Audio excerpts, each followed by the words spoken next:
Hi friends, நேற்று போட்டிருந்த வீடியோவோட கண்டினியூஷன் விளாக் தான் இது. ஸோ சிக்கன் 65க்கு மசாலா கலந்து எடுத்துக்கலாம்.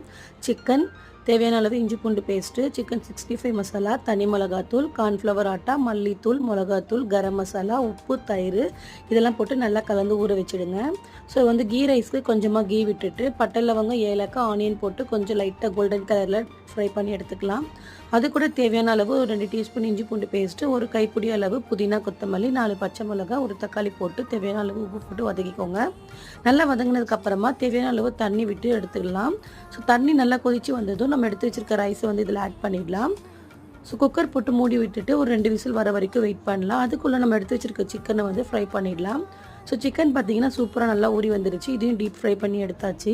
ஸோ சாப்பாடும் விசில் அடித்து ரெடி ஆகிடுச்சு. ஸோ இப்போ ஃபைனலாக 2 டீஸ்பூன் அளவுக்கு கீ ரைஸ் கலந்து இறக்கணுன்னா சூப்பரான ரைஸ் ரெடி ஆகிடும். சிக்கன் குழம்பு தான் செஞ்சுருந்தோம். இதோட வீடியோ நெக்ஸ்ட் விளாகில் போடுறேன் ஃப்ரெண்ட். பாய்.